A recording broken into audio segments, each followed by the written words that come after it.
Welcome, Ultimate fans, to Ultiworld's live streaming coverage of the 2021 USA Ultimate Division III College Championships. Coming to you from Norco, California, just about an hour outside beautiful Los Angeles. Sunny day here in California at the Silver Lake Sports Complex. And we've got a semi-final matchup in the men's division. Richmond getting ready to take on Oklahoma Christian. I'm Keith Rayner, joined in the booth by Katie Killebrew. And Katie, these are two teams who won their pools. They were top seeds. A lot of talk about what these teams could do. Very different kind of program.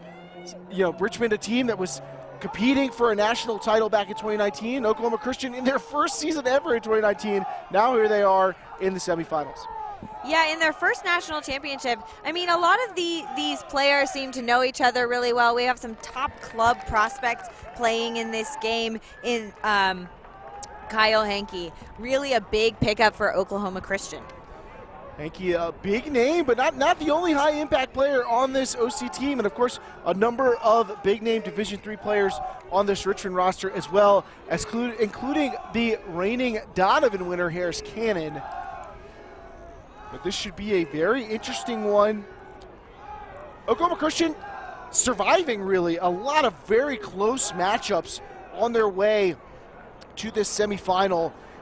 Maybe their best result yet, that quarterfinal win over Whitman, excuse me. Richmond has been pretty dominant, dispatching nearly every opponent they've come across by a comfortable margin. Meanwhile, in the other semifinal, Middlebury and St. Olaf taking each other on the 2 and 3 seeds. So we've got 1 through 4 here in the semifinal, just as we did in the women's division. The lower seeds doing well in the women's side. We'll see if that same pattern can play out here on the men's side. I don't know that anyone can really predict the outcome of this game because Oklahoma is such an unknown quantity in terms of their history in this D3 division.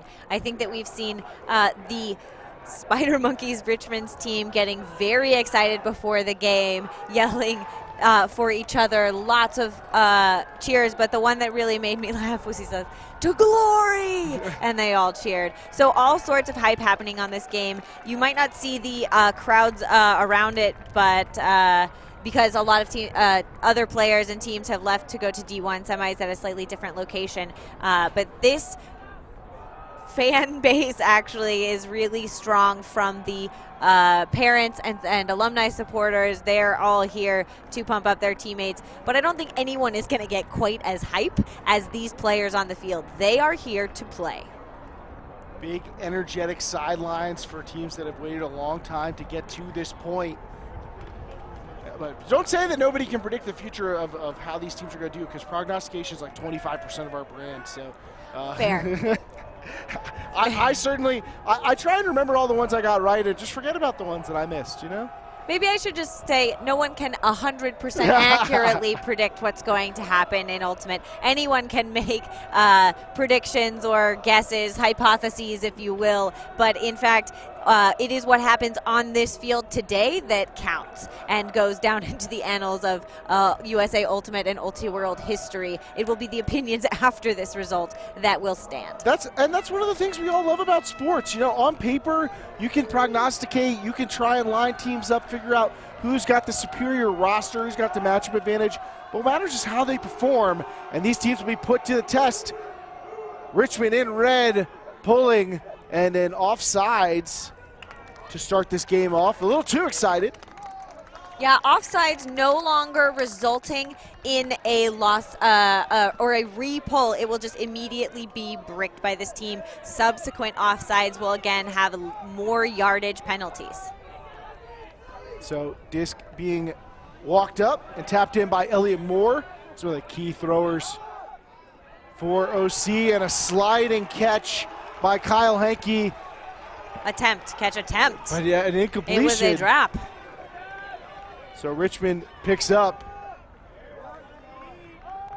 Initiating the other way. And now Hardy almost in the end zone. And I don't know what kind of throw that was, but I can tell you it was worth a goal. I'm speechless at Emmett Rice's throwing decision, but you can't argue with results. Yeah, I think push pass is even a strong word to describe it. Shove? a hope and a prayer pass? Just a, here you go, kind of an option. But in fact, that works. That was right there at the front of the end zone. The Richmond Spider Monkeys absolutely starting to lose their mind for that first score and break. And what a quick break it was. I mean, the other team fails to attempt to complete a single pass and summarily executed. Yeah, outside their own end zone, and there, that was strange. I don't even know the physics of how that disc got there, but a score is a score. There's no name for whatever that was. I don't know. I challenged Twitter to come up with a fun name for that kind of pass. That was a dark arts maneuver on the part of Richmond. Yeah, Richmond again on defense. We're seeing those same players. I don't know their names yet, but both of those orange hats standing out very strongly. Targets for those two players. Chris Casella and Xavier McCormick, two of the key players for this Richmond team, donning those orange winter caps that, of course, are reminiscent of the ones made famous by Portland Rhino Slam, the men's club division.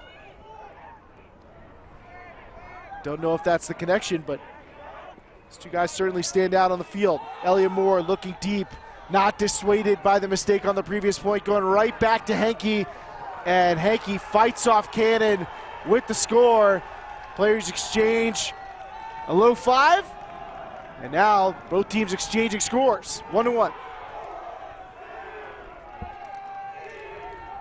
Yeah, Henke going up for that disc under intense pressure, maybe a little bit unsafe coming in underneath Henke's legs, but managing to retain possession and also their footing.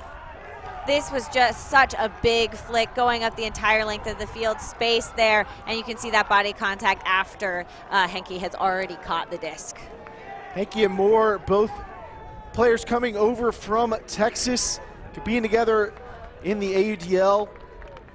Played club together as well, and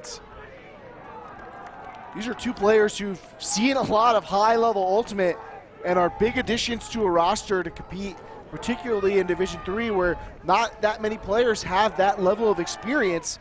You know, Henke is a serious playmaker in his own right, but you can already see that they are not shy about saying, you know, these are two of our top players. We're going to get them in space and force you to stop them before we go to anything else. Absolutely, and this is going to be our first look at the O-line for Richmond. Richmond's O-line absolutely stalwart in their previous games, giving up almost no breaks and really holding many, many throws, a testament to their chemistry and their long time together. This is a team that really wants to play for each other. Nice pull from Henke. Richmond just declining to field it. But their throw wide, so both teams' offenses starting with turnovers. Some discussion, I guess, between. Oh, it looks like there was a travel called. Again, the hand signal is helping us out, but that travel doesn't bring the disc back. A turn is a turn in that case. Henke picks up. So he's been the deep receiver and now acting as the initiator. It's the thrower. Goes cross field with a forehand. Oklahoma Christian going into the red zone. Manuel Kimmery with the disc. Now flips it over to Jonathan Costello, another one of the additions to this team through the Oklahoma Christian Scholarship Program. We'll talk more about that. Javen Smith. Now back into the hands of Henke in the red zone. Henke about 6 or 7 or so yards out. Inside throw to space. Run down by Sammy Roberts.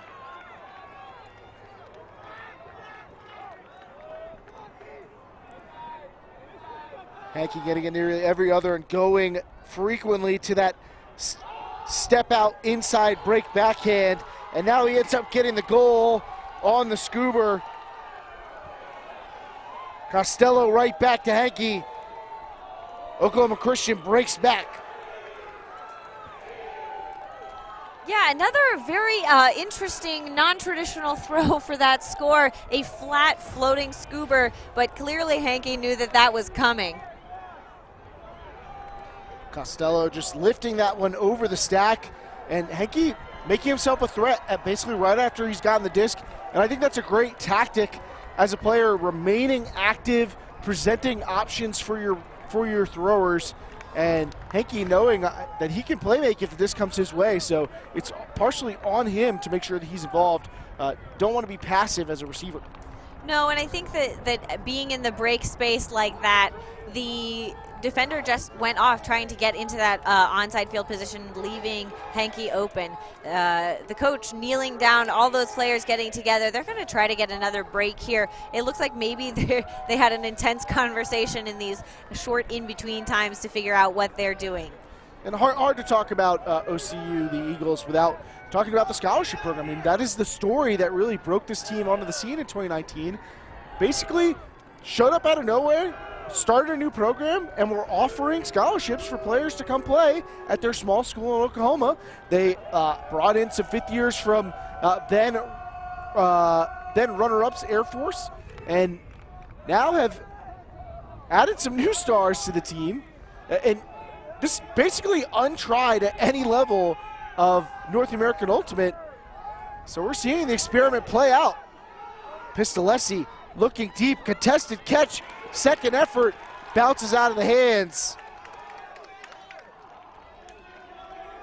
Great effort on the part of McCormick, but cannot make the completion happen. Moore, pump fakes, goes under. That is an uncomfortable looking catch.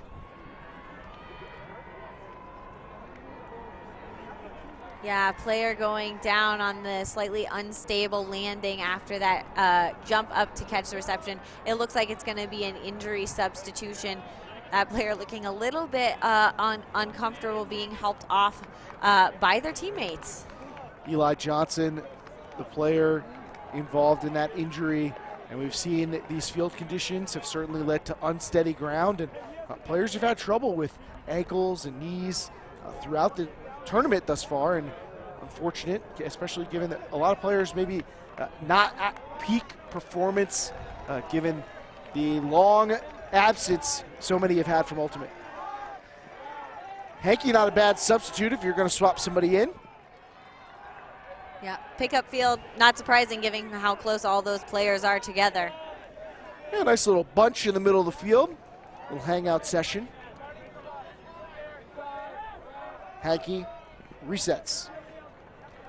Roberts looking deep for Moore. Moore's been throwing the Hucks. Now he's trying to track one down, and that one drops right into his waiting hands. OCU up 3-1 with a back-to-back breaks. Yeah, that play went the other way. It started out with Oklahoma Christian running a very poachy defense, shutting down the lanes. The Richmond offense not knowing totally how to respond, leading to some high stall count, kind of bailout, Blady throws, eventually getting the D, and then this big huck going the other direction to Moore, the defender not able to run it down. I just love the drone footage. You can see how that whole play develops, really tracking the disc well all the way through that entire reception. Right now, it's been a pretty straightforward recipe for OCU to get to the end zone. Create space, find deep lanes. I mean, this is a team that looks athletic and fast. They've certainly got the throwers. So they've really just been leaving a lot of room for their top cutters to go to work. Absolutely, and Oklahoma Christian, all of the props to them. As soon as that disc turned, they were off to the races using that fast break offense. If Richmond is going to turn the disc over or have any sort of miscues, they're going to have to get on defense a little bit faster to try to stop that flow of Oklahoma Christian. Coach Garrett Taylor helping give his team some directions. Surprised there's no offsides call. It looked like they were way offsides on that ball, but I could be mistaken. Many people have misidentified the lines on this specific field throughout this tournament.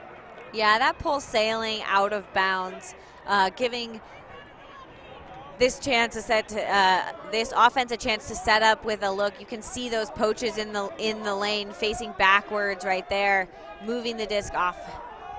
Liam Day opening the possession, and Richmond rushing up the field, and a little too much rush. Cannon trying to flip that disc out quickly, and instead it goes to ground. Henke picks up. Hesitation on the cut for Emmanuel Kamari, and now some discussion that deflected out of his hands by the defense, but a second effort catch, so a question about whether the catch was in bounds, and then maybe how the contact impacted. There's a lot of different issues to suss out.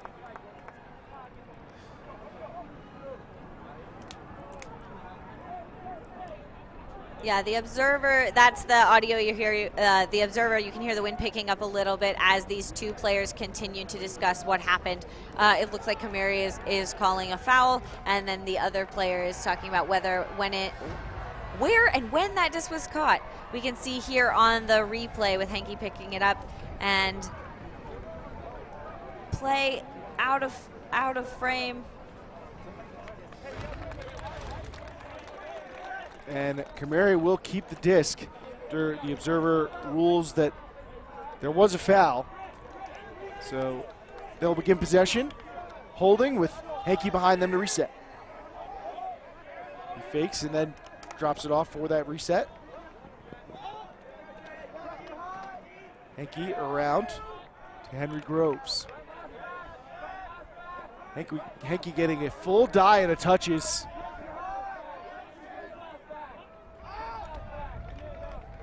Now Cannon tasked with containing him. Henke cross field, but that hangs. Yeah, much better defensive intensity from this offensive line. That's what causes the turnover, the team defensive pressure. Valiant effort by Daniel Griffin to try and save that, but it was well beyond its reach. Reset to Casella. Chris Casella swings one around into the end zone, and a response hold. Richmond had to have it after giving up those breaks. Tommy Bennett with the score. It's 3-2 OCU. That's good to see Richmond finding their feet again after some slips and slides over this field. You could see that we talked about the Richmond players needing to play more intense defense, and that's exactly what they did, forcing this turn. This is another angle of that play of Kamari, which was the call earlier. Eventually the observers ruling that it was a foul and then a force out foul, right? So they got to come back in bounds. And this is the score, smooth offensive hold. This is the kind of game we wanted to see, the score 3-2. Richmond looking to get a break and earn that break back from earlier in this game. Yeah, Richmond probably a bit unfamiliar with having to play from behind, given the fact that they've been blowing out nearly every team that they faced at this tournament here in Norco. But that speaks to some of the experiences that this team has had in previous years that they can kind of tap back into. Of course, they lost that semifinal on double game point. Really a miraculous series of plays, too, in 2019. So they're hungry to get through the semifinals, make it to the final, get further than they did last year. And, of course, as the #1 overall seed, with all of these top players back, they have eyes on a title. Yeah, and maybe a little bit of nerves being in another semifinal game that gave them a little bit of nightmares the last time they were here on this kind of field and opportunity. So this is the third pull that we've watched drop to the ground harmlessly in front of a potential receiver. This time, though, it looks like there was another offsides. I'm not quite sure what's going on with that. I've not seen this play out in any game that I've watched so far at this event. Henke trying to figure out where that brick mark should be. Now he checks it in. Sizable mark of the Hunter Lang in front of him. It looks like a junk set now from Richmond. I always love to see a team's star players in the front of their zones. Agreed. It's nice to see players who are playmakers with those big throws really putting in the work with their legs, trying to get blocks up front. Peniagua around to Henke, and he swings it over to Evan Card. Pick call. It's going to send this back from Moore to Card.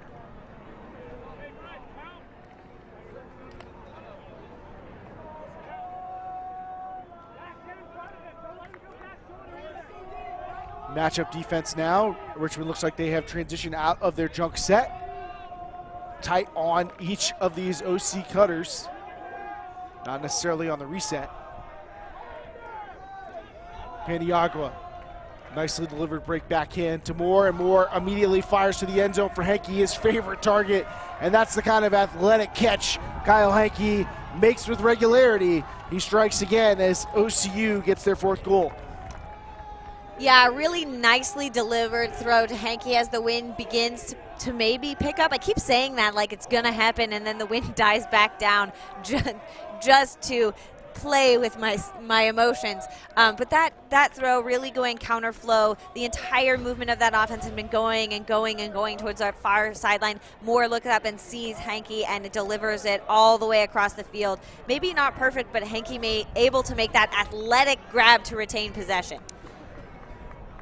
And I think that's a little bit more of the chemistry on display between Moore and Henke, because Moore hesitated for only a moment before turning to find that throw. Henke already setting up that cut, so these two kind of know what each other wants.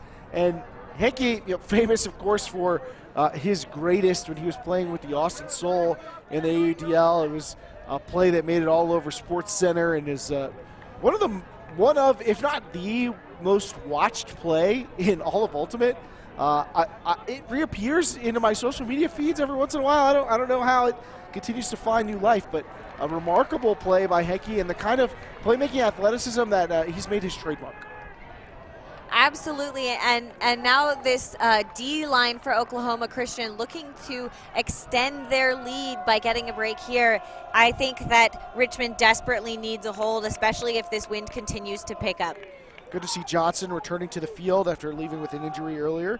So it looks like he's moving a little gingerly, but just something to keep an eye on through this game. So transition defense from OCU, and Kamari blocking that one at the point of attack. Twice. So they'll record another block, and OCU will get another chance at a break. Roberts to Kamari. He's looking for a reset. Kamari finds a release valve. That's Cameron White resetting to Costello. It's very spaced out downfield by OCU. Not exactly maximizing sideline space, but maybe just getting a little disorganized as their stack finds a little discipline and shape during this stoppage. Unclear if there was a stoppage and what had happened. Maybe a timeout being called with a late stall count. Yeah, I mean, taking it for this break outside your own end zone, I don't know that I have any disagreements with that choice right there, especially as options looked like they were drying up with players a little bit confused or just a little bit tired, not wanting to make that last cut in this end zone. You can see here this play again. Such a good block there by Kamari. Yeah, absolutely no room. And very difficult to make that play without fouling. Yeah, and get the second effort. The player that threw it was right there ready to catch, and Kamari put his body in the way, both hands slamming the disc to the ground to say no. And I don't know what the stall count is coming in on, but in general, I detest high stall timeouts. But they can certainly work. And, if you're coming in on 6 or 7, it's a little bit different than, say, 8. But unclear right now what it's going to come in on or how OCU will choose to attack given that information. Pretty straightforward set, just a vertical stack. Kamari at the front. Player in the reset space, Javen Smith. And then lots of room on either side. Sometimes you'll just see if in a high stall situation, a throw floated out to the break side. They're going to ISO Kamari. There's enough time to get through one look and then float it up. And Costello fights off the defense for the catch. A big play by Joe Costello and another break for the Eagles. They're flying high at 5-2 lead. I mean, I don't know what that stall actually came in on. I couldn't see the hand signal, but that hammer going up and that reception under pressure, that is an absolutely fired up Oklahoma Christian line. And it looks like we're taking another timeout to submit the emotions of these teams, but you can see that reception, 2 defenders coming in, and the very strong athletic grab from Costello. Early in this game, the big plays all going OCU's way. A couple of those bobbled catches go the other way, and we could be talking about a very different game, but Richmond reeling a bit now on their heels against an Oklahoma Christian team that's been surviving a lot of close games. So they've had a chance to have themselves tested, play in pressure situations, build up that ability to compete even in situations where the outcome of the game is very much in doubt. Yeah, I think that the adversity that these 2 teams have faced in the past will probably play into this game.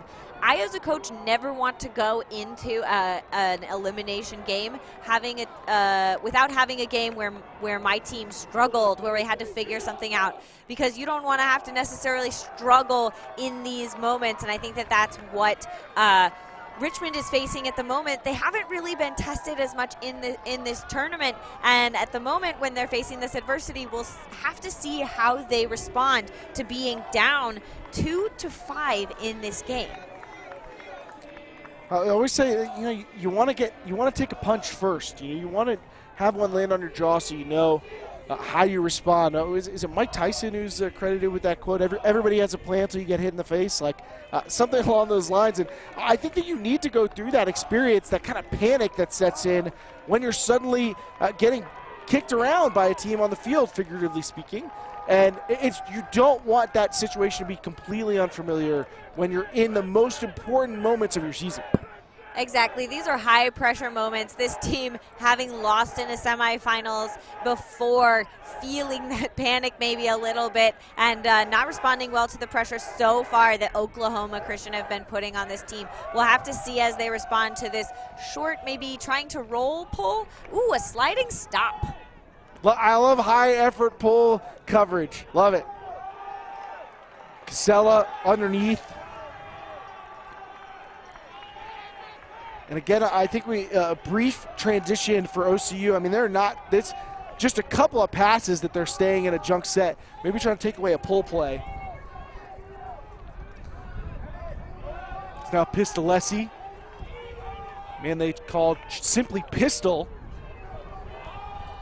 He sets up a deep throw for McCormick, looking for Casella. Casella half falling, half bidding to try and make the play, doing whatever it takes. And again, the big plays just going OCU's way. Richmond not able to come up with them.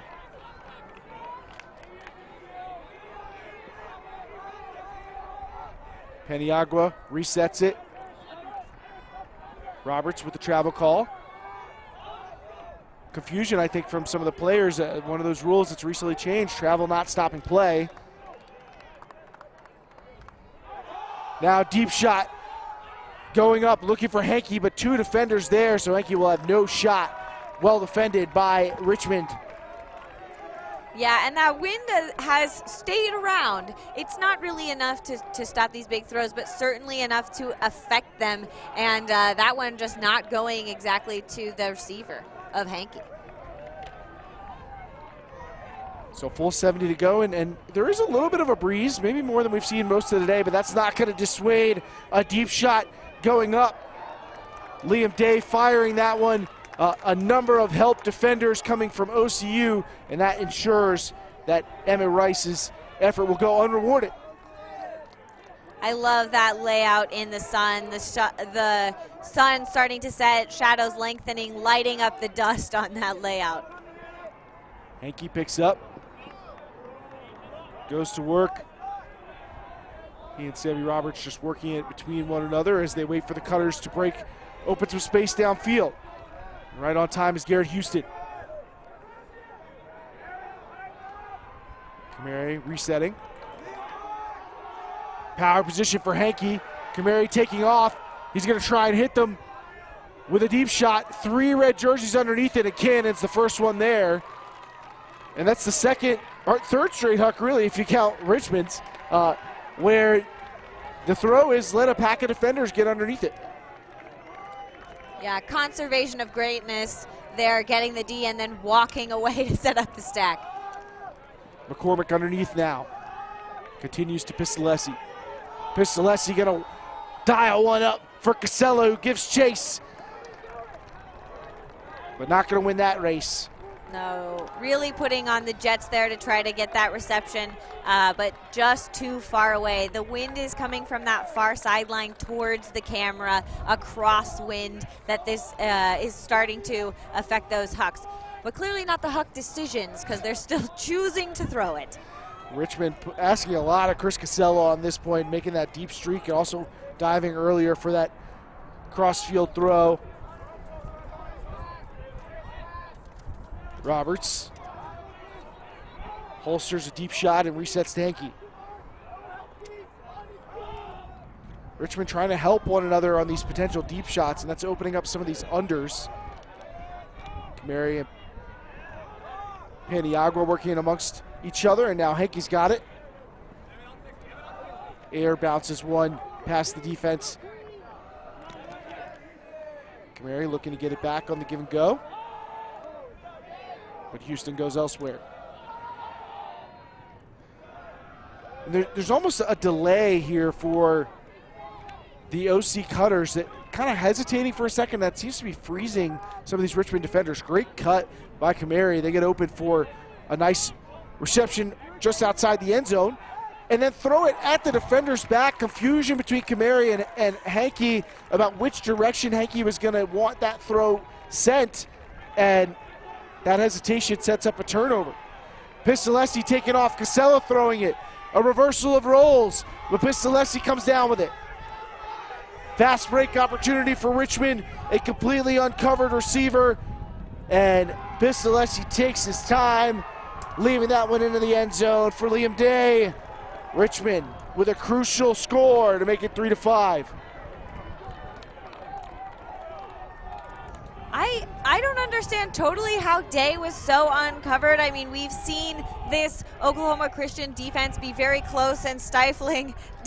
Day over there maybe taking a minute, feeling all the feelings after that hold that took many turns. There was a lot of defensive effort on that play, and the wind is, I would say, growing stronger in this moment. You've maybe heard some papers rustling, or that wind against the microphone. All of that is just a testament to the fact that the wind is coming. Yeah, you can see the Discraft banner in the background. The breeze starting to impact the various sundry items around the field, and certainly the disc. But that is not, like you said, stop these teams from looking deep. And I think both fatigue and confusion setting in on that last defensive point. And once the Huck went up and Pistolesi brought it in, it seemed almost like Oklahoma Christian kind of gave up on the play. Yeah, they're going to want a hold here to try to preserve that lead. It's still very early in this game. 5-3, Oklahoma Christian leading, and they are about to receive this very big pull. Some new faces on the field for Oklahoma Christian after that long point, and both teams digging a little bit into their depth, although it'll still be Henke beginning play for the Eagles.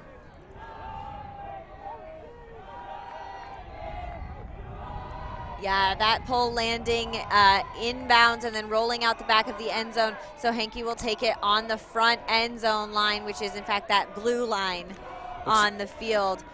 Pre-stall coming in. Horizontal stack with Costello and Paniagua on stage. Elliott Moore bouncing into power position. Great fakes, and then just absolutely launches a forehand. And of course, it's Kyle Henke on the receiving end of it. You got to go back to what works. Yeah, that was a really beautiful put by Moore just there. I think it was a testament to Henke's athleticism, because that disc started to sail in the wind, but Henke able to track it back down. And one of the things I love about that setup is more taking that shot from the high side of the field. With the way that the wind is blowing right now, I think that the camera is on the low side of the field. So in general, the disc is actually going to trend towards this direction. So if you're throwing from this sideline, the disc is often going to be pushed out of bounds. If you're throwing from the opposite sideline, the disc is often going to be pushed back towards the middle of the field or the opposite sideline. More taking advantage of the conditions, putting the disc out in front, and drops in for Henke before it can reach the sideline. So 6-3, the game's starting to settle down a little bit after some runs to begin it. Yeah, we got in that very high turnover point and then again returned to more efficient, efficient offense. There's some high octane throwing happening, but I think that the Richmond O-line would really like to have a statement hold here, a no turnover hold, in order to just feel confident on this field, feel together with their offensive line, and get their defense back on the field, trying to make an impact coming back in this game. Yeah, business-like hold would be just what this team needs right about now to settle things. And anything but business-like about that throw to space, but tracked down by a hustling Hunter Lang. Gets a continue, but Lauria's throw beyond the reach of the receivers, and Kamari knocks that one down. Moore pointing for Cutters to go, and it's Kamari who takes that instruction to heart. An excellent defense. What a play by Liam Day, but given right back. Kamari now on with the opportunity again, but a stoppage. I think maybe Day calling an injury. Players trying to indicate where they should be positioned.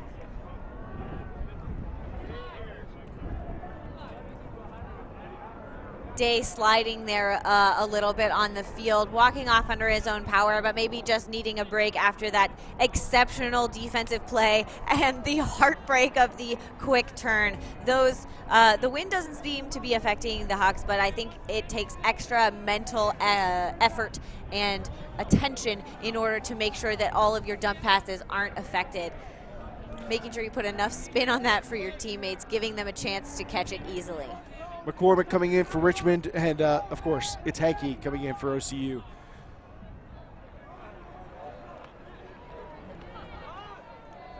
So the Eagles go to the reset right away. And now working towards the red zone. Chance to take a crucial advantage in this game, although a pick's going to stop play. That was a good loud pick call, getting the attention of the thrower to stop. Also, most of the players there are using the hand signals effectively. It's Smith with the disc. One of the captains of this team. Resets back to Roberts. And a dump swing well executed by OCU. A couple of mistakes from Richmond. That has been the thread here through this first half, and OCU has been pouncing on them. Now they're up 7-3.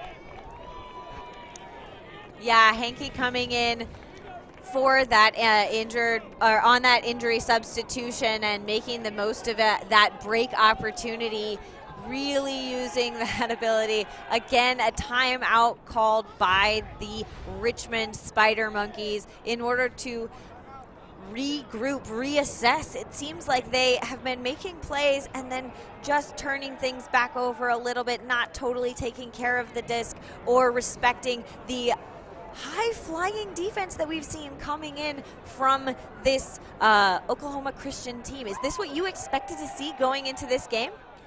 The style of play we're seeing from OCU is about what I expected. I mean, they have a number of players who are contributing, but they're really funneling through this through their top playmakers who are doing a great job getting things moving, getting some great help from some of their other contributors like Sammy Roberts. But I think the thing that's been a surprise for me is the poor execution on the part of the Richmond Spider Monkeys, a team that looks a little bit rattled by OCU. These are preventable mistakes, however, and if they can get some of these out and get a little more efficient, I certainly think it's possible for them to get back in this game, given the quality of play that we've seen at moments, but the consistency has just been lacking. Yeah, those are always the worst mistakes when you know it was preventable, you know it's your own fault. It's not necessarily the other team doing it. It seems to be your own team beating yourselves as opposed to the other team beating you. And I mean, props to Oklahoma Christian because they are absolutely capitalizing on those moments that Richmond is giving them. This timeout, I think, an absolutely necessary emotional recheck in for Richmond. We saw them very hype at the beginning of the game, but their sideline has been a little bit lackluster as we've gone through this game. Hopefully we can see them hype up and use that, sometimes they call eighth man, that other teammate, that sideline, in order to get back in this game. Because as we are 1 point from half, if we can get a break here, it looks like Kamari back on this D-line. If they get a break here, it's half 8-3, and that's a very difficult place to come back from. I think it's an absolutely must score for Richmond here. Even 8-4, a tough ask. I think Richmond would love to get back within 2 or 3 if possible, so a pull out of bounds. It's going to give great field position to Richmond, which could be perfect for them. If they can get a quick score here, maybe they can add some crossover players from the offense to the defense, stack the line a little bit, and see what they can recover in this first half before the intermission.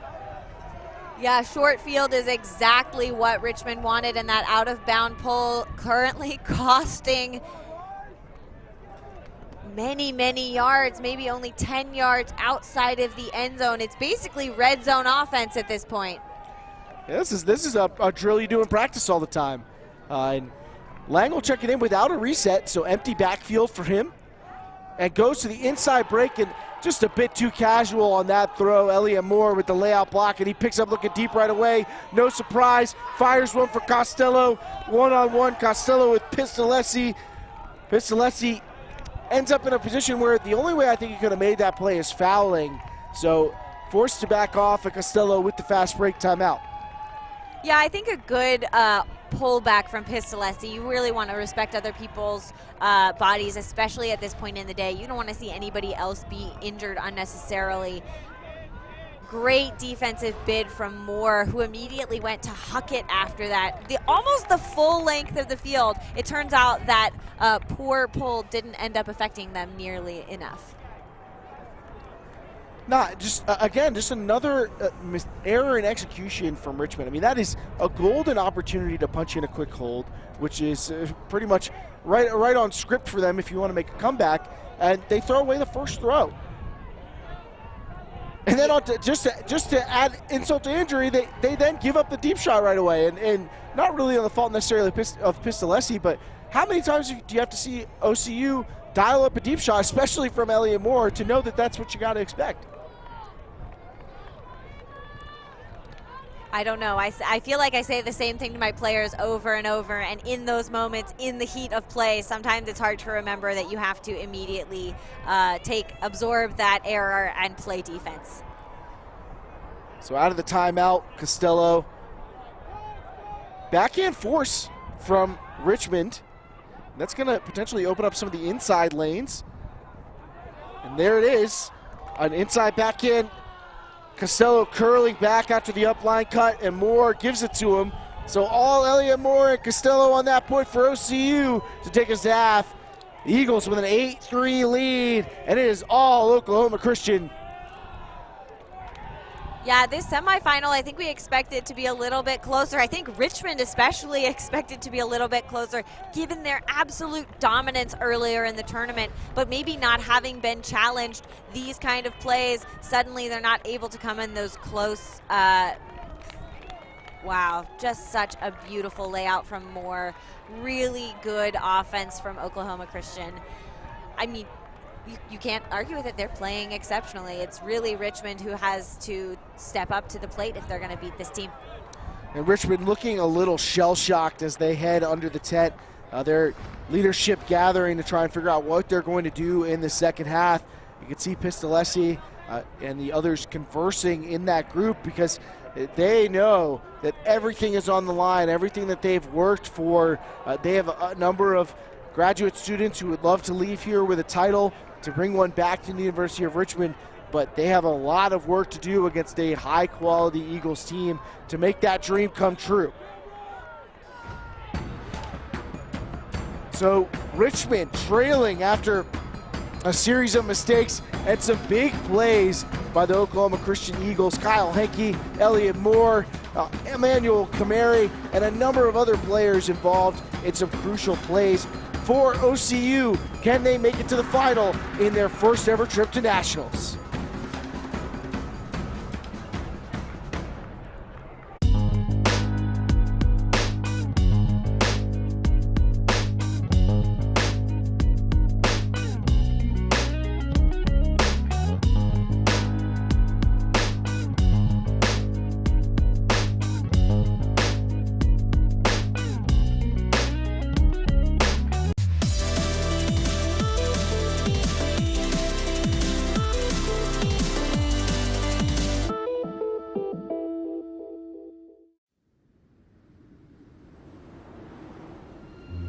What would it look like if a competitive sport didn't mean a choice? Between beauty and brutality, style and steel. Between calling yourself out and clawing to stay in. What if there was a game that found balance?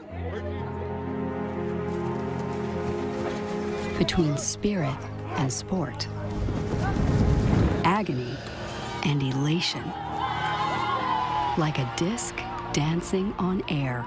We now have evolved into a team sport of a game called Ultimate. It stands by itself in that it is like no other game. Between perfect passes and devastating drops. Like the balance we so desperately needed, we had no choice but to create it ourselves.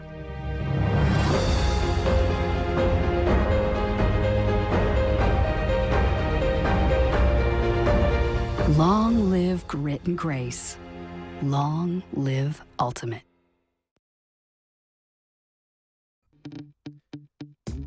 Ultiworld's live streaming coverage of the 2021 College Championships is presented in part by AGW Ultimate.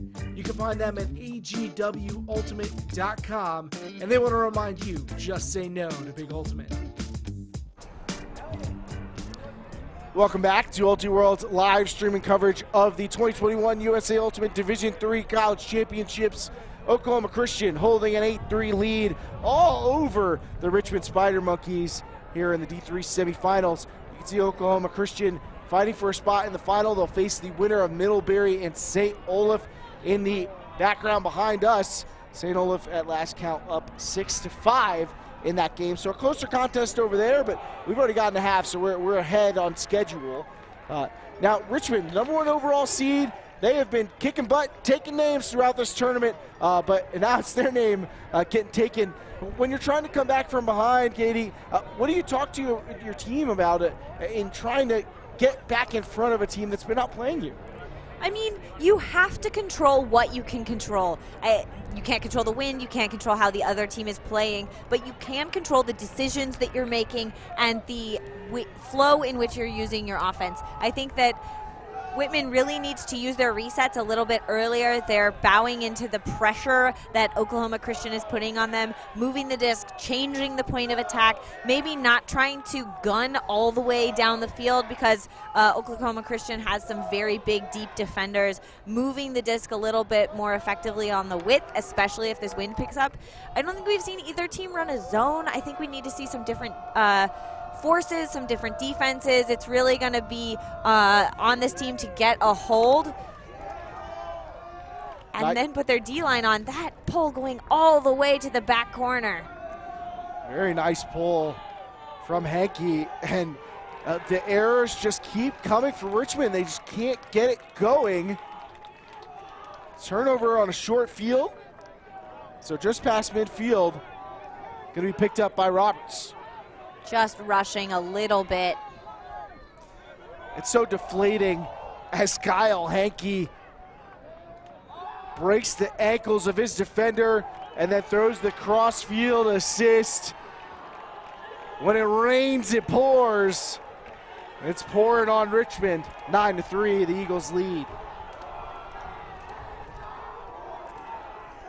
Yeah, it was really the fake upfield by Henke, breaking the ankles almost of his defender who slides to the ground, unable to. Henke open, and then just unleashes a counter flow flick to an unguarded receiver on the other side of the field. This is where I think we see the error, quickly rushing up the field and just misjudging this throw. It harmlessly sails to the ground. So sad and deflated. Henke pulling up there, and this big flick going to the other side. Easy break for Oklahoma. Christian with that short field turnover mistake by this O-line. That is not the way that I think Richmond talked about coming out into this half. So, Katie, you mentioned really focus on the things that you can control. And for me, those two things that I often talk about to teams that I coach are we can control our focus and our effort. The other team cannot do anything to stop those things. So we can, when we are having trouble, when things feel like they're just not going our way, we have to make sure we dial in our focus and our effort. And one of the ways I like to do that is by really trying to turn up the energy on defense. If you sometimes when your offense feels like nothing's clicking, you can right the ship a little bit just with some great defensive play. Because it doesn't matter if you're missing on a couple of throws here and there if you're playing great defense. Pistolesi streaks free, and then the quick continue, and Richmond gets a long sought-after hold. Pistolesi pointing to the ground, saying right here, this is where it starts. Richmond trying to fire back up as they trail by 5. Oh, they rushed the field. That is absolutely the shot in the arm they needed. A big throw uncorked, and we've seen them make mistakes on that dish afterwards, but not after that play. Finally connecting into the end zone, able to get their D-line on the field. Richmond looks fired up. I want to see what they can bring to this game. I hope it's not over. I want to see some more good ultimate being played. Shots in the arm, more popular than ever these days. And, be real important for your community, and certainly a shot in the arm. Exactly what this Richmond team needs if they want to come back. But you know what that opens up? It opens up the opportunity to get on defense. And this is where you can try and dictate the game, try and retake control of it, establish yourself. Again, sometimes you're just not connecting on offense. You're missing a throw here and there. You're having trouble with this thing or that thing. But they just can't stop you from playing hard defense. So I'd love to see Richmond come out with a really inspiring defensive effort and apply some pressure to this OCU offense. But that's a tall order given the strength of this O-line guided by Elliot Moore and Kyle Henke. Yeah, the wind is still here a little bit, but really not affecting the throws. Really just those resets that aren't taken care of. Fielded up to Henke. Costello with the initiative in the middle of the field. Now Elliot Moore. Moore looking for options. Has to throw it out to space, but a brilliant throw. If you're going to be put in a tough position, that's a great way to get out of it. Kevin Van Roosmalen with the disc. Not a card. Roosmalen takes off. Card just pump fakes. Now fights for an around. Costello going cross field. And the Eagles strike again. I mean, they have been hitting that far corner just repeatedly, going with the cross field throw. And Richmond has not been able to take that away from them. No, they haven't been able to. I think that's maybe the third time we've seen that, fourth. And I think that really is on the part of the mark. The mark has to be able to start stopping that throw or selling out to stop that throw, because that kind of outlet where there's no defenders trying to do a good job to stop the flow on the open side, it really feels like your defensive effort isn't quite being honored in the way that it should. And that just out almost to the back corner of this other end zone. Good effort, I guess, by the Whitman D-line, but they weren't successful in stopping. They did have a couple of high stalls and one really lucky blade reset to Henke, and I think that if they have an inch here or an inch there, that's a turn instead. Oh, on the contrary, I think that was a pretty skillful reset on the part of Moore, in part because you kind of negate the mark by throwing to the open side of the mark with the break side of the field. And then with that edge, you're going to be able to he's still able to put it out to space, so Henke's going to have the advantage over the defender. It becomes a problem if you fail to execute it because you can bring in help defense from downfield, but more showing that he can throw that with some real pace and some sharpness on the edge to make sure that it doesn't float away where some of the other defenders can come and get involved in it. Not my ideal reset by any means, but if you're gonna try and get something off at stall 8 or stall 9, that's about as good as you can do it in my opinion. And now you ask for teams to switch it up on defense, and again we're seeing OCU go back to the kind of junk that we saw from them early in the game. But as they did then, they transitioned out of it very quickly. Foul call by Sammy Roberts. There is a turnover, but I believe the continuation rules will send this back. Roberts saying Casella pushed off in his attempt to get up the line. He threw it, so nothing stops. Hey, put it down. What? He called a foul. I stopped. He stopped. It didn't affect the play. He was throwing to me. He was throwing to me. I stopped. Because I turned to him, he called a foul, I stopped. Evan threw it to me, I missed it because I didn't move. It affected the play. Yeah, it's the same thing like a how do I continue the play if he's the guy who's guarding me? I gotta say, while I understand the perspective of the observers, I don't see how Casella is not in the right here. There was a foul call on a throw, on a throw that was to him. Yeah, I mean, in that case, I think the player calling foul or the player who is involved in that needs to be more clear to their teammate and use those hand signals to really communicate it earlier. This is not at all what the Richmond team wanted. Agreed, and also, I mean, foul withstanding, that's a poor throw on the part of Richmond. I mean, they still are struggling to execute. But I think Casella's kind of getting a raw deal here. I think at worst you could argue he might have been able to make a play on the continuation. They do get the disc back, although it nearly pings into Kamari's hands. A wild sequence here, and ultimately the disc will end up with Pistolesi on his own goal line. Henke poaching and playing center field. Casella underneath. Travel called, that doesn't stop play. Although now a disagreement with Roberts that Casella correctly addressed the travel. I said contest, and he said fast count. I don't think I was Okay. fast counting. I was Or like, rather it's fast count. All right, sure. What count do you think you were at? He was at 7 within 2 seconds of me catching the disc. What stall count were you at when the play stopped? 8. Okay, you were definitely fast counting. Count's going to come in at 1. All right. I'm so glad we had the mic on for that particular interaction. That is absolutely a fast count call all the way to 8 already. And good job for the observers calmly enforcing that call from the players. Casella, I think, a bit frustrated after 2 calls that he felt like weren't going to go his way, although with you, I don't know how it's possible to get to 8 seconds in that time. Now, however, Richmond has advanced quite a ways up the field, and it looks like there's some more contact, and things getting a bit chippy between these two teams now. Yeah, sometimes you see that happen. I don't think it was a foul. So you start here, and then you had your right foot here, your left foot here, and you're pivoting here. What happens to Two separate conversations happening, one about the travel between Pistolesi and Henke, and then another one about the foul and the contact between Cannon and Kamari.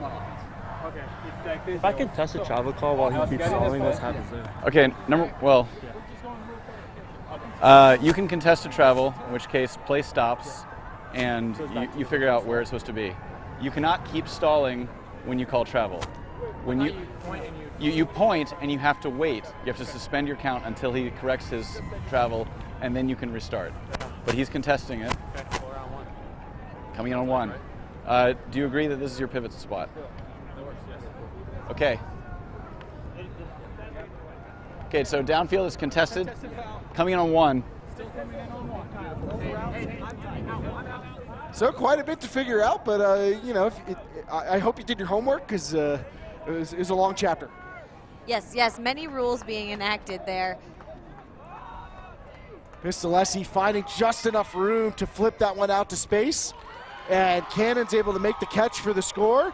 And, well, perhaps chippy's the wrong term for the tenor of this game. Just a bit of quite a few calls. Players still being fairly respectful of one another and of the observers, so no problems there. Don't think we're seeing anything unspirited. Just a series of disagreements, however, that have required some clarification between players and observers. Yeah, I think that's one of the things that happens with rules when players are fired up, is the tone in which a call is made is inherently a little bit elevated because of the effort that's being expended by that player. But it doesn't emotionally mean that that player is necessarily angry. I think it's really much part of the receiving team, whoever's being called on, to respectfully listen and de-escalate those kind of situations, which the observers really helped in that point de-escalate those things. I think maybe without observers, it can very quickly turn into a, like you said, a chippy game, a game that is call for call, which is not what we want to see teams do. We want to see teams play to the best of their ability within the rules, and I think in that case, the hold for Richmond really feels good after that stop and go point. So if somebody on Twitter, though, can please explain to me how that was not a continuation rule and how Casella was not involved in that catch. If somebody could go back and explain that to me, please. You can tweet at me, I'm at FullFieldHammer, or you can tweet directly at UltiWorld. We certainly appreciate the support and the engagement from all of our fans. We've been having a great weekend out here in Norco. Been putting on 2 live streams at a time. We've got another camera filming more games. We're getting interviews with teams. There's so much going on here, and the staff is really working so hard. If you want to support the work that we do, as well as reap the benefits of a subscription with UltiWorld, whether that's getting additional analysis, podcast content, and access to our video library, join us in the Discord where we're talking Ultimate all day long. Check out ultiworld.com/subscribe. See how you can support us and get the benefits of being a subscriber. We appreciate it. Absolutely. I'm a subscriber, and it really helps me as a coach to be able to track down other teams and see what they're like. That kind of research is invaluable, and a lot of those games, not necessarily on the live stream or on YouTube, but in the archive, there are so many games. It's absolutely worth being a subscriber. I love the Discord. I think the Discord's become a really great hangout place. A lot of positive conversations, whether you just want to talk Ultimate or whether you want to talk. We got a design channel where people are judging jerseys and discs and Nationals logos. We've got a rules questions channel where people are discussing different rules debates. There's some really lively chatter and a lot of fun to be had in that UltiWorld Discord. OCU's been having some fun with their high-flying offense. Hankey and Moore going to work in 2-man game. Nicely defended, though, by Richmond. They're not giving up much so far. Costello underneath. High throw from Costello. I think he just juked my eyes out. I thought he was throwing somewhere else completely. But Charlie Luckett gets the reception. Now up ahead to Peniagua. I don't understand how that was caught. And another fading throw. Moore trying to blade that one towards the end zone. Diving effort from Van Roosmalen, but he can't come up with it, and it looks like he's going to need a little break after that. That was such a good effort on that trailing edge. I hope that player is okay. It's actually probably very good for the Richmond team because that disc, after it went out of that player's hand, rolling very far off of this field and out into the distance. Normally a 20-second time when the disc goes out of bounds, and that disc still has not been retrieved. There it is. Welcome back. It looks like Kamari coming in for that player. It's been a pretty tight rotation, I would say, for really both teams, but in particular, OCU's had I don't know, I feel like maybe 11 or 12 different players taking on almost all the play time, and maybe a group of 6 or so taking on the majority of the touches. And Richmond, I think, has been tightening their rotation as this lead has ballooned. They're going to need to double their score total just to tie this game. Now Lang with a gainer.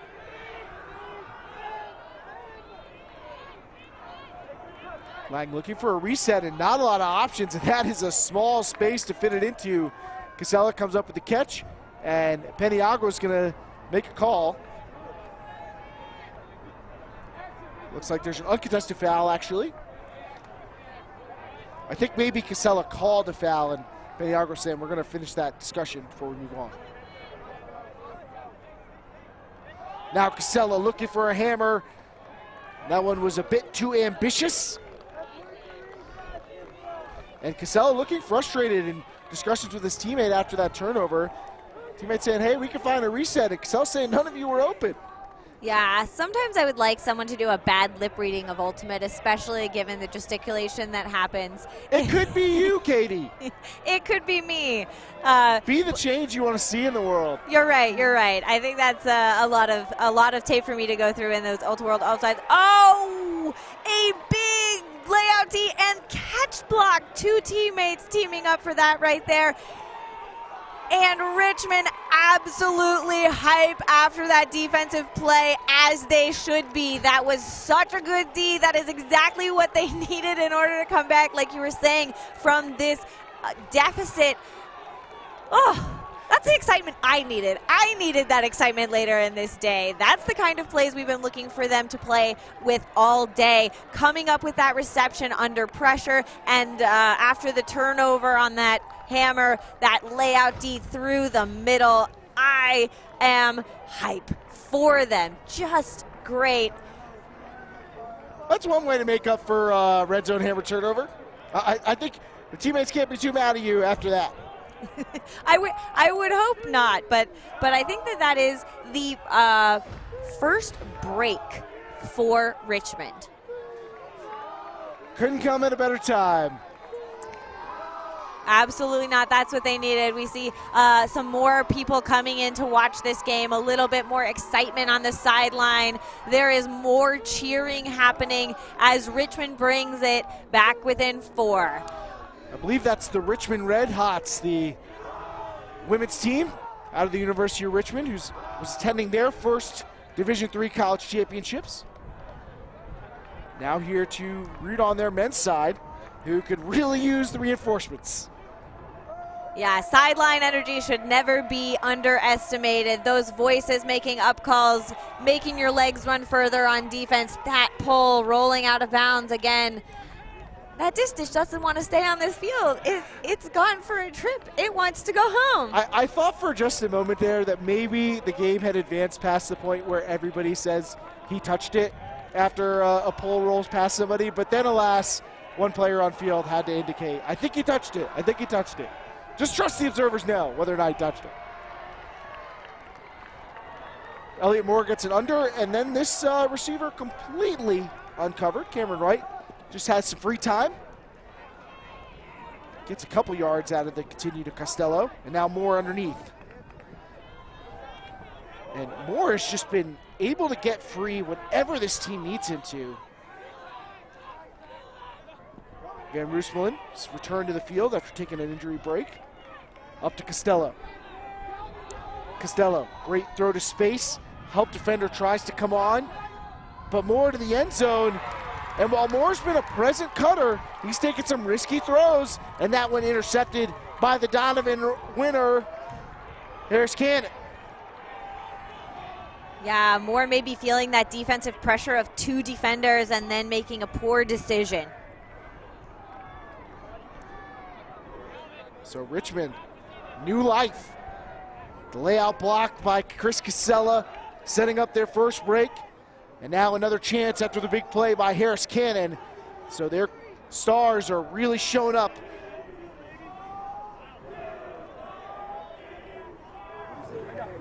You got it?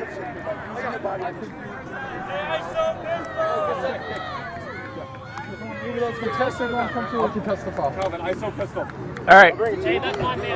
I got. Okay. It's not going to matter because it's going to be there coming one anyways. But so a foul contest, and so this is another example of a offensive foul call against Richmond. And to OCU's credit, I do think that Richmond's cutting has been extremely physical, and to the point of potential illegality. The players are going to set that to some degree with the help of the observers. But I think that continued trend, especially if we see OCU continue to make these calls, may result in some sort of TMF, because I think it's been pretty consistent throughout this game. Richmond upfield, Now to Pistolesi. Pistolesi continues it. Calvin Shorba resets.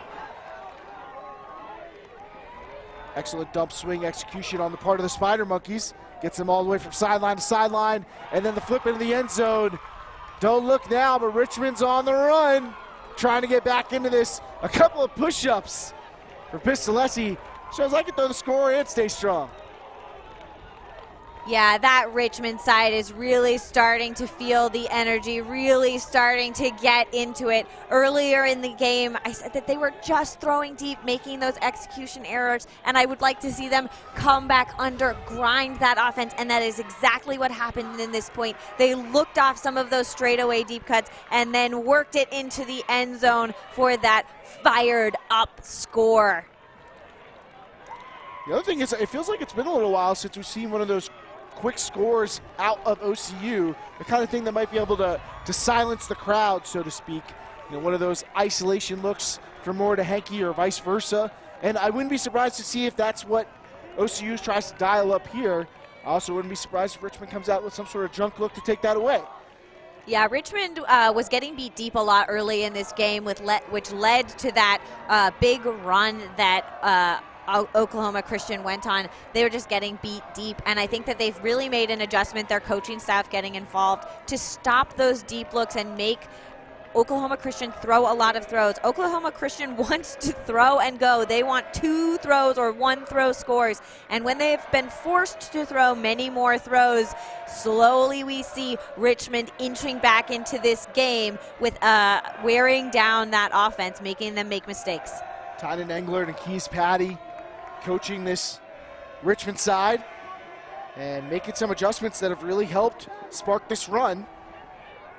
We'll see how this chess match evolves and the tactics between these two top teams.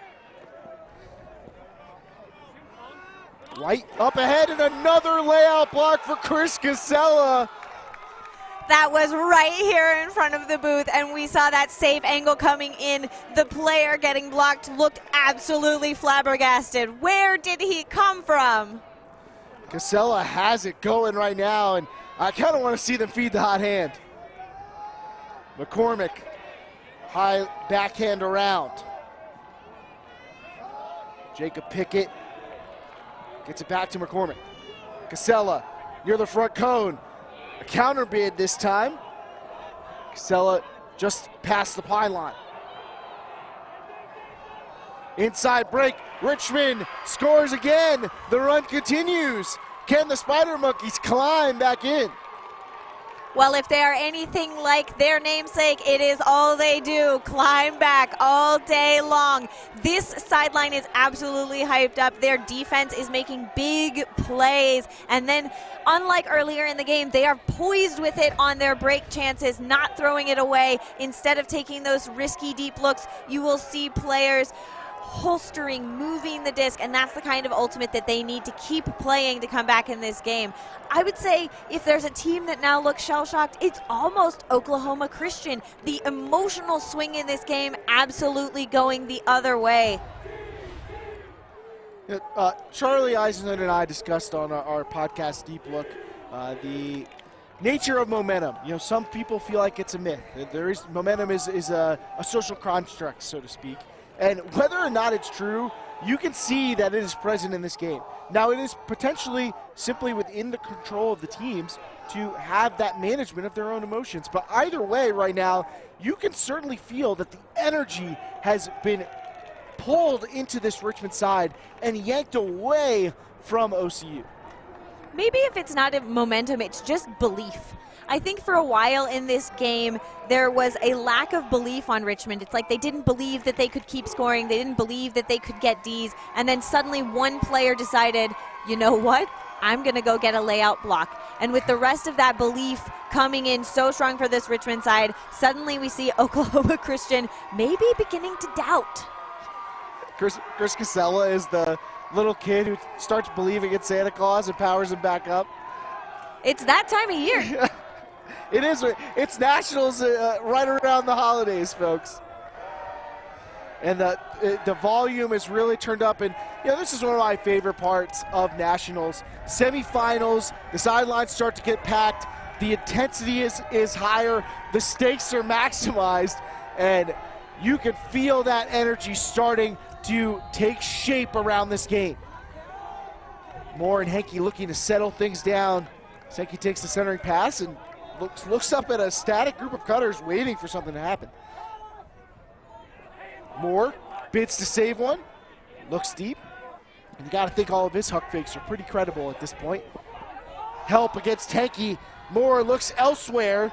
Smart play by Moore to find Card. Poached. Reset back to Henke. Moore coming across with lots of room. Great switching on the part of Richmond. Nice goal line stand, but it may not be enough. A bidding attempt and caught. OCU finally finds the end zone once again. Sammy Roberts with the layout score. Yeah, that's something that this Oklahoma Christian side needed after that 4-point run that Richmond just went on. They absolutely wanted to have confidence in their O-line again, and they did, although there were so many high stalls, absolutely nothing happening, finding release valves late, but it was very difficult, I think, for some of those throws. This is just those defenders holstering up. I think we could have had a scary collision if they had decided to bid. Good job protecting other players. Really impressive job by Richmond to switch to help each other out over and over again, probably 4 or 5 different times. A player got open, a switch happened from Richmond, that opened up another player, and to OCU's credit, they continued to attack whenever one of those players got open, but Richmond just kept rotating through players trying to figure out, okay, we can cover up this hole, we can cover up this hole, we can cover up this hole, trying to get back to equilibrium. But it all started with that initial upline cut from Henke. A poach comes over, that frees up Card, and that initiated that offense. And Elliot Moore really stacking him up on the assist column. He's got 6 points in this game, 5 of them of the throwing variety.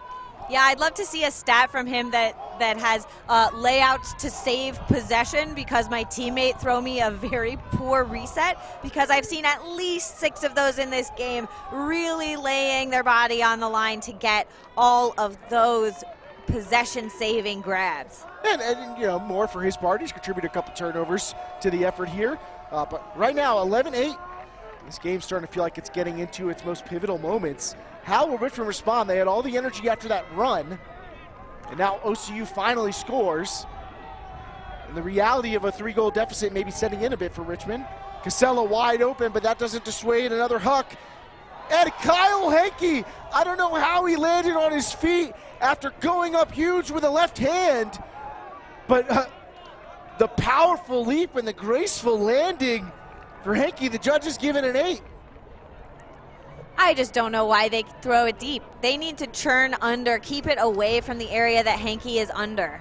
And sadly for the thrower, he had a wide open target underneath. Chris Casella had 15 yards to gain right there. But Richmond, big eyes, and Henke with the big catches on the other end.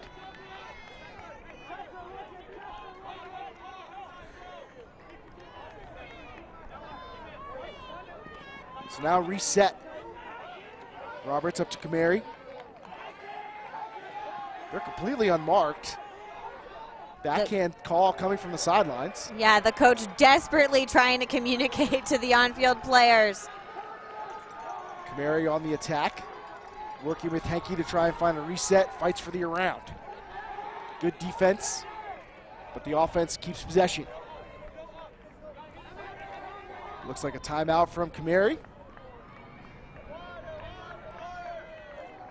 Give both teams a chance to set something up.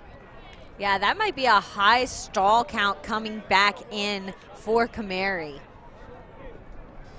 It's anything like that earlier OCU stall count, it's at 16 or something like that right now. Basically.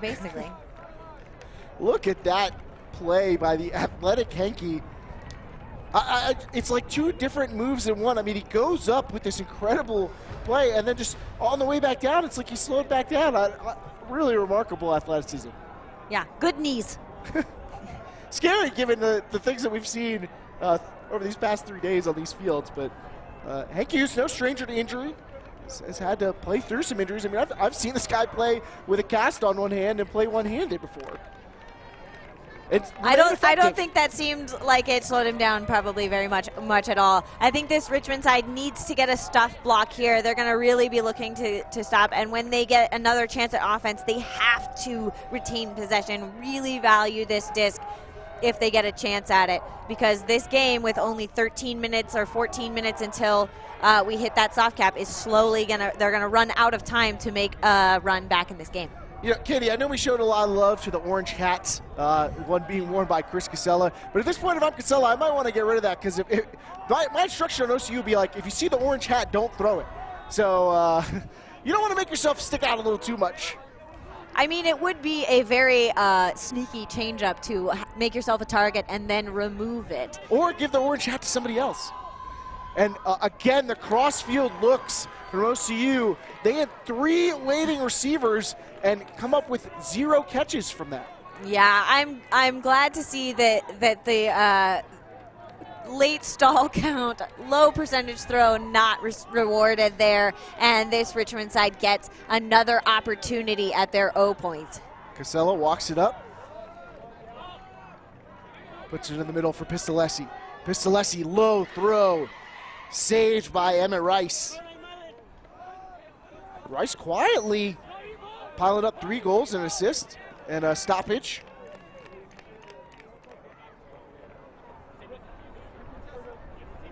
Players working this one out pretty quickly.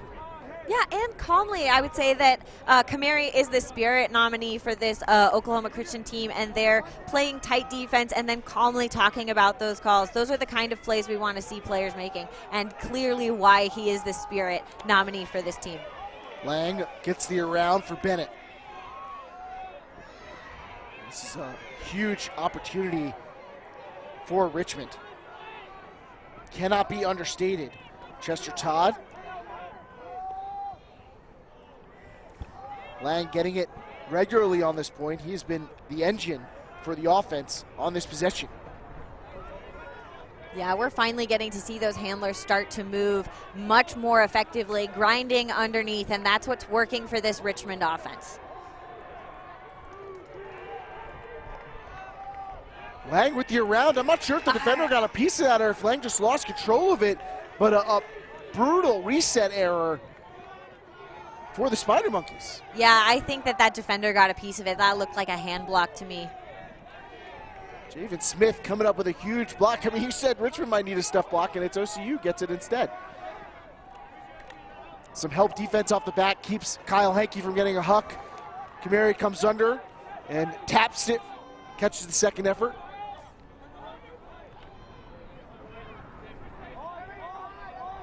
Switch now. We're seeing Richmond go more and more to these switches to try and stop some of these long runs from OCU. It's smart. The offense from Oklahoma Christian slowing down because of those. That's a little bit of contact there. Yeah, Pistolesi, again, staying on his feet rather than bidding through anybody, but still giving a bump to Henke, who didn't seem to mind too much. And that didn't prevent the Eagles from getting a score. A great opportunity for the Richmond to try and push towards a comeback, and instead it's a hold for OCU, and they go up 12-8. Or excuse me, a break for OCU to go up 12-8. It's hard to tell. That point went on for quite a while. We had many changes in possession, but eventually it was, I think, Henke to Kamari holding that point. Just a missed opportunity for the Spider Monkeys, and there have been far too many of those. They still have an outside chance at getting back into this. I certainly wouldn't write them off. We've seen them make a run before. But yeah, it's just, are they going to have enough time?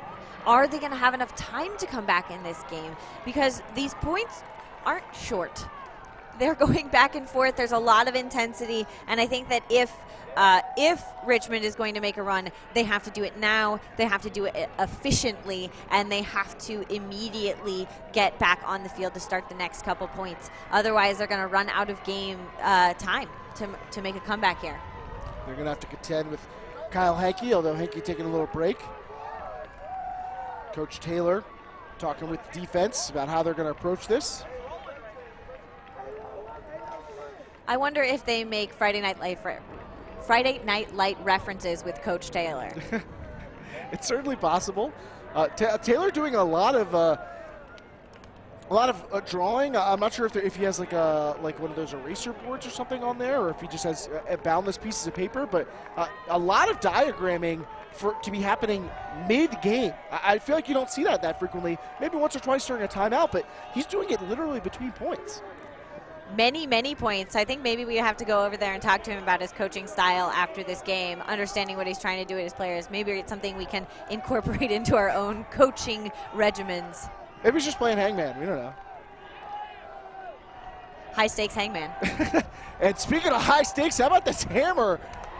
I don't know where that just came from, but all of a sudden Brett Chopert set up sending this one to the end zone. We said they needed to score. We said they needed to score quickly, and that's exactly what this O-line does, marching it down the field, and that's going to put their O-line back on. They want to score efficiently. I don't think we've seen a hammer yet completed in this game. That was at least for Richmond, and that was a nice one. Yeah, you and I both project pretty well. I mean, maybe they heard us. We're not that far away from the players. Yes, commentators curse sometimes happens when we say something and the other team does exactly the opposite when we don't want them to do. But in this case, working out for Richmond, getting their D-line back out there. More orange hats there for this D-line. I've always thought it's a bit unfair that people talk about the commentator's curse and we get blamed for when we help encourage a mistake by talking about the opposite. Why don't we get the positive version, the broadcaster's blessing? Sometimes you say something and then it happens right there. I'm going with it. And I'm keeping the alliteration. You heard it here first, folks. Broadcaster's blessing.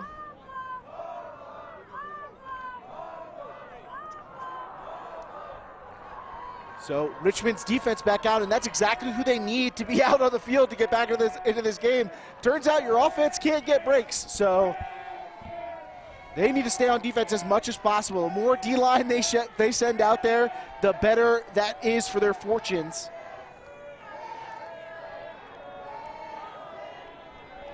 Pull being sent up by McCormick.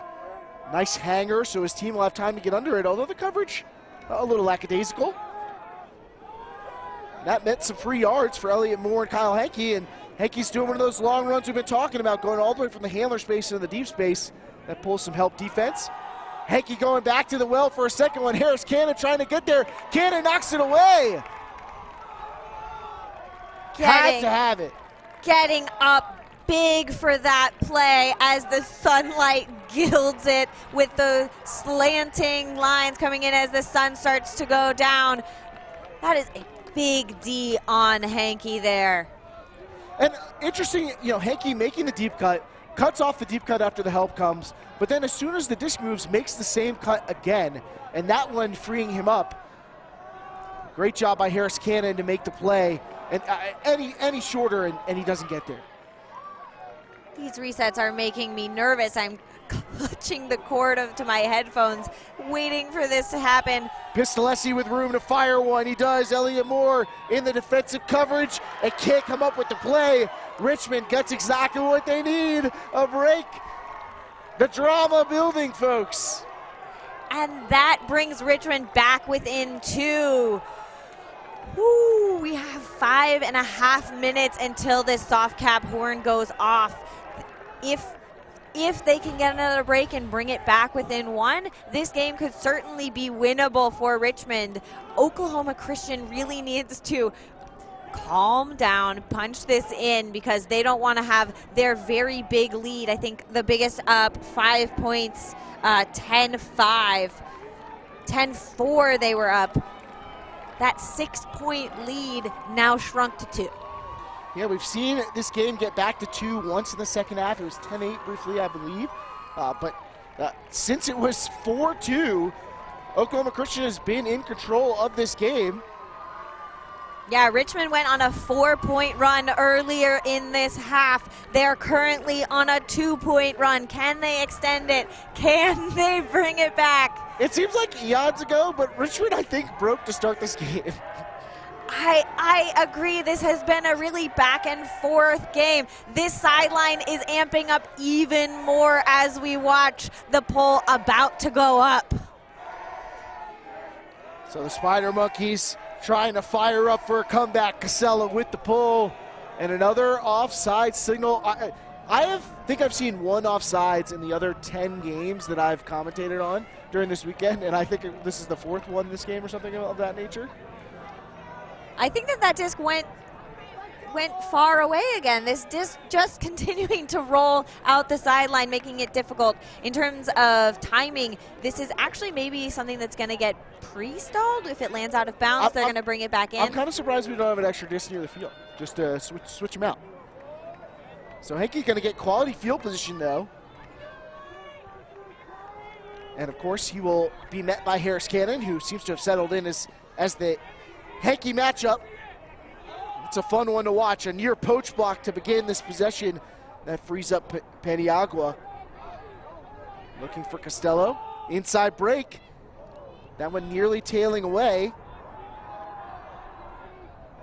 But through all of that so far, OCU is able to maintain possession. And Henke, with a Harris Cannon just flying by him, calmly secures that score and gets OCU one step closer.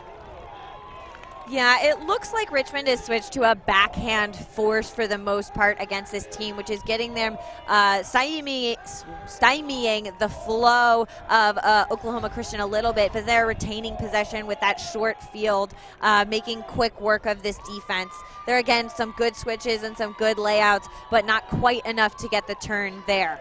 And one of the reasons that I like that strategy is that when the wind has gusted here, it has come towards this near sideline, or at least towards this corner. So this is still the low side of the field.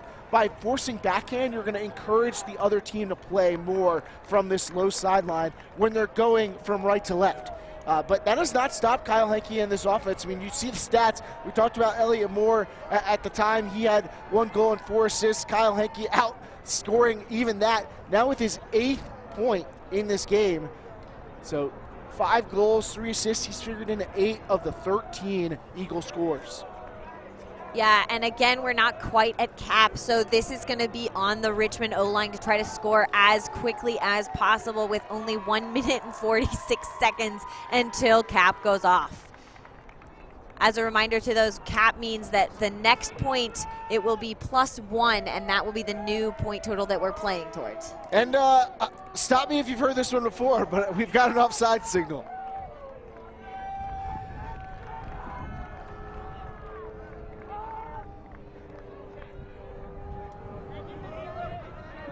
I'm a little perturbed by how frequently this is happening. At what point, as a coaching staff, do you have to correct these errors? These are things that are very controllable. Absolutely, and it seems a little bit like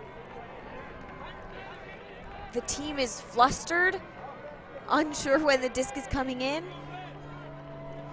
And that doesn't help us. A first throw turnover. Not sure if that hung on the fingers of Lang or if he just wasn't sure which player he was throwing to, but this harkens back to when Richmond was struggling earlier in the game. An execution error. Kamari looking to execute a give and go. Roberts fended off. Now Kamari looking for options late in the stall, knocked away, but Roberts, considering your call, thinks the better of it. Maybe there is going to be a call. Players are stopping. Pistolesi's not. We got madness. We do. We have confusing madness over here. Pistolesi continuing to keep.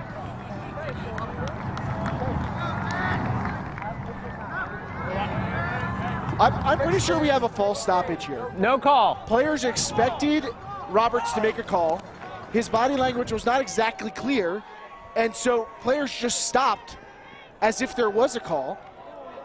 And that phantom stoppage just got Pistolesi about an extra 55 yards or so. Casella to the end zone. McCormick with the catch. A Richmond hold to keep them alive. All right, during that, it looks like soft cap went off, so that should be a game to 14. But there is no hard cap, so there is no time limit on how long. There's just, I think, a limit on how long the sun will stay up. Who wants a hard cap at semis? Not this guy. And there's actually a segment of fans who are between the two fields who are traveling back and forth as each point concludes. So a score over here, the fans traveling over to the other semifinal behind us, where Middlebury and St. Olaf are clashing for a spot in the final, just like the two teams in front of you. All right, Richmond is going to be on defense. Oklahoma Christian on offense. They need 1 point to end this game.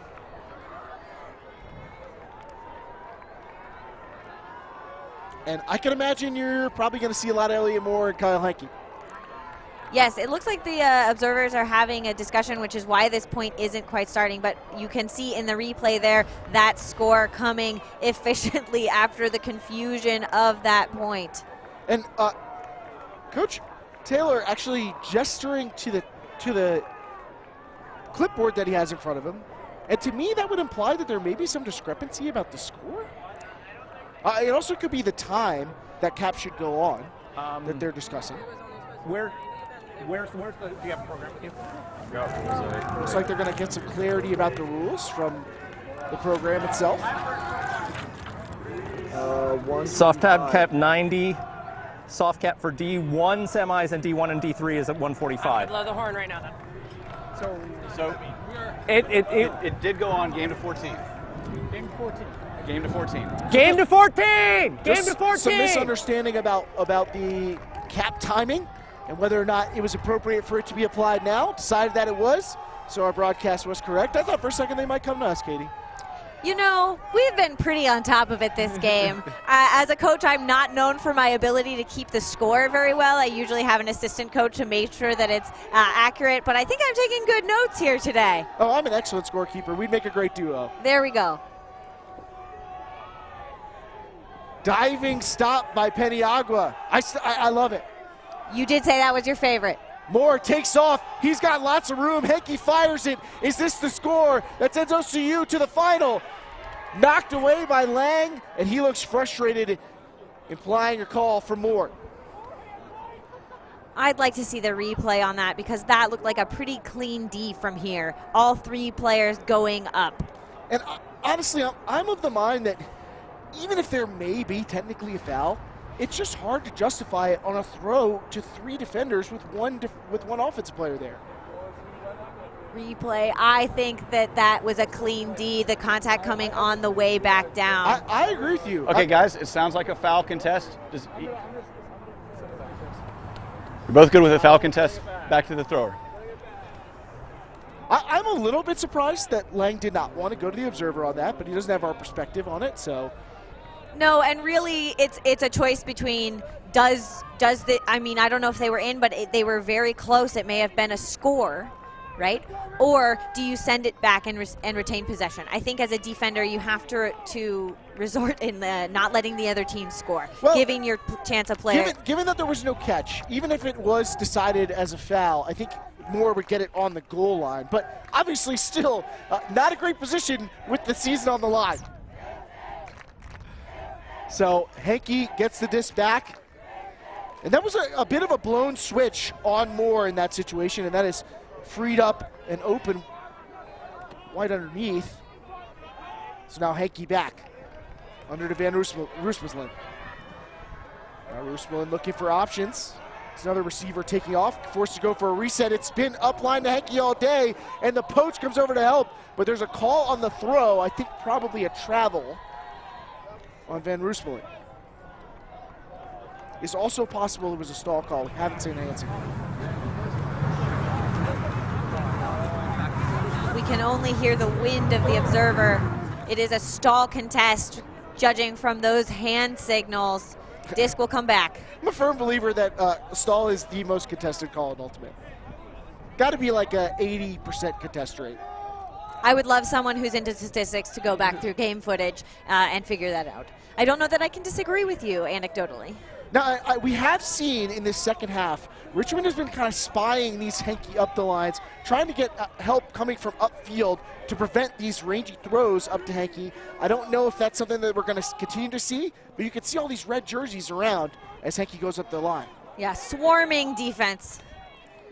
That switching, helping defense has been part of the comeback, but can it save Richmond here? They're on the goal line and into the end zone for Kyle Henke. That's going to do it, folks. Don't call it beginner's luck. First time Nationals attendees, and they'll be first time finalists. Oklahoma Christian will be in the championship match. Oh, but you just have to feel for the Richmond sideline. You can see players collapsing with effort, collapsing with emotion. This is a team that has lost in semis before, and they're absolutely feeling the loss today. I mean, it's a semifinal, so no matter what happens, you know one team is going to be elated and the other team is going to be devastated, and it's that kind of drama that we live for as spectators. You can hear the other side, the other semifinal that's happening, just erupt with some sort of excitement. But here on your screen, you're seeing a bunch of replays of this really spectacular up line cut from Henke, which he did again and again, retaining possession in this game. So with the conclusion of the semifinal behind us happening just after the conclusion over here, we know it'll be the Oklahoma Christian Eagles taking on the Middlebury Pranksters in the final. Middlebury joining their women's program, also going to be finalists. So just like in Division I, where North Carolina is threatening to win both the men's and women's side, and Middlebury trying to do the same thing in Division III. Lots of drama to be had here in Norco. I mean, if they both managed to do that, the same school winning for D1 and the same school winning for D3, I don't know that we'd ever see that stat again. What an impressive thing that could be happening. Yeah, that's got to be a first, and maybe the last. Who knows? Something amazing would happen. For some reason, that would make me want to see the Middlebury men's team and the UNC women's team play against the Middlebury women's team and the UNC men's team combined. I don't know. Sounds like a mixed squad coming together. But with the other teams. Mixed components. It could be a lot of fun. I mean, this game was a lot of fun. Really dramatic game of runs. Richmond able to fight back late in that game, but simply there were just too many execution errors along the way for them to overcome, even with great playmaking. Yeah, I really loved this game. We saw Henke putting on a show for most of the first half. I think he caught 5 of the scores in the first half. Richmond making a run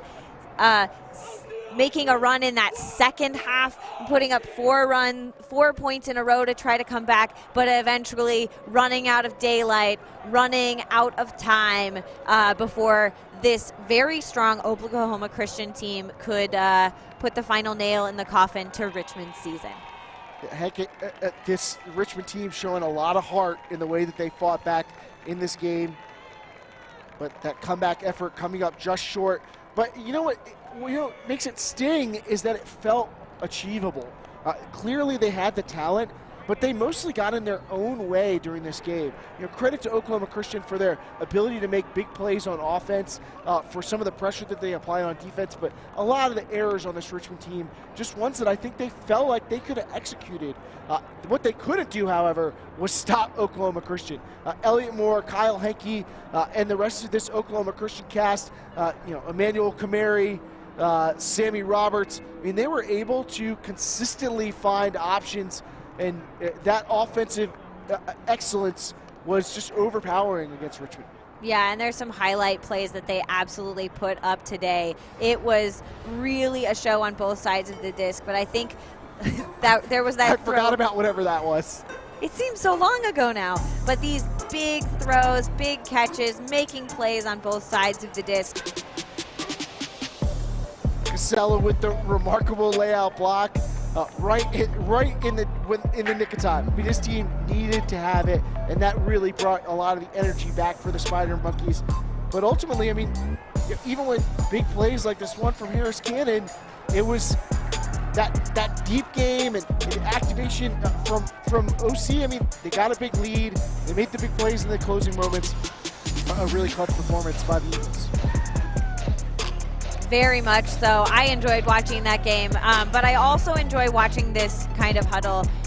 You don't always get to see the amount that players care about each other and care for their teammates, the effort that they put in, and really you can feel for this team in that huddle over there. We're going to go now to the sideline where Zach Mabry will be talking with Kyle Henke. I'm here with Kyle Henke. Kyle, you just had a big game with Oklahoma Christian. You guys are going on to the finals. What'd you guys do to prepare for today? Oh man, I know I took 3 showers, just getting loose in the shower, hot showers, stretching as long as I could. But outside of that, man, we tried to get out and sweat a little bit beforehand, watch some Frisbee and talk some strategy as well. Okay, great. You guys made a lot of big plays. Anything you have to say about your play? What was going right for you? You had, I think, 6 goals, 3 assists. Okay, cool. And probably 7 turns, I'm guessing. Yeah, I mean, you know, it was great that we had some Richmond film last night. We really analyzed that. So honestly, props to the D-line. They really crushed poaching their setup there. But yeah, I think things went well between our star power on the O-line for showed as well on that O-line as well when they decided to mix some things up there at the end. Perfect.